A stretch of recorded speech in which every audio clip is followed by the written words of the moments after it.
ఏమి పీకలేక తాత ముత్తాతల తోకలు తగిలించుకుని ఒళ్ళు కువ్వెక్కి కొట్టుకునే ప్రతి లఫుట్ కి వీడియో.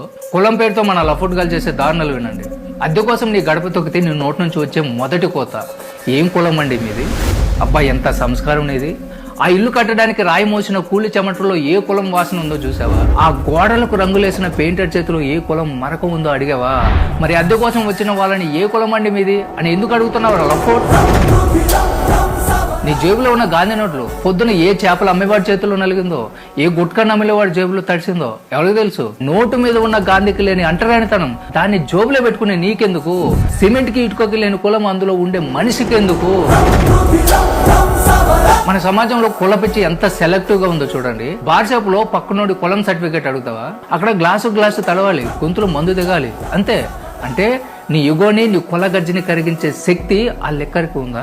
మందు సీసాలో ఉన్న నిజాయితీ మనిషి బుర్రలో ఎందుకు లేకుండా పోయింది? కామన్ తలకెక్కి రెడ్ లైట్ ఏరియాకి వెళ్తావు.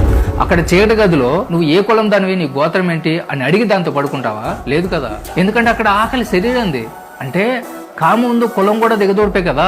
మరి పగటిపూట ఎందుకు ఈ పతివ్రత వేషాలు? చీకటి గదిలో కామకేలికి అడ్డుకురాని కులం తాళి కట్టేటప్పుడు, కాపురం చేసేటప్పుడు మాత్రం ఎందుకురా అడ్డుగోడలా నిలుస్తుంది?